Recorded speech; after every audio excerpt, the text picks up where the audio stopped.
ជំរាបសួរនាងខ្ញុំឈ្មោះឆយឆុងវលៈជាអ្នកគ្រូបង្រៀនថ្នាក់ទី 2 នៅសាលាអន្តរជាតិ Skyline នៃសាខាទឹកថ្លាថ្ងៃនេះផងដែរនាងខ្ញុំចង់បង្ហាញអំពីសមត្ថភាពរបស់សិស្សធ្វើប្រមាណវិធីបូកអញ្ចឹងសូមអ្នកទាំងអស់គ្នារីករាយទស្សនានឹងការធ្វើប្រមាណវិធីបូករបស់សិស្សថ្នាក់ទី 2 ទាំងអស់គ្នា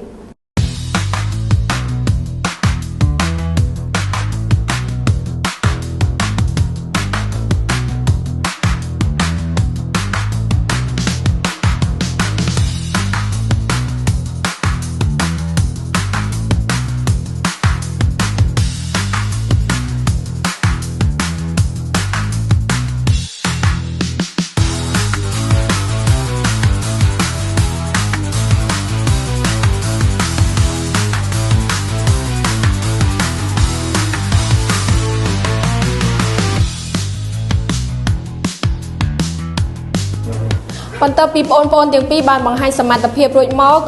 គឺថាសមត្ថភាពគាត់ទាំងពីរគឺប្រហាក់ប្រហែលគ្នាអញ្ចឹងអរគុណបងប្អូនបញ្ញាហើយនិងរចនាដែលបានឡើងបង្ហាញសមត្ថភាពអញ្ចឹងសូមបងប្អូនខិតខំបន្ថែមទៀតជួបគ្នានៅឱកាសក្រោយ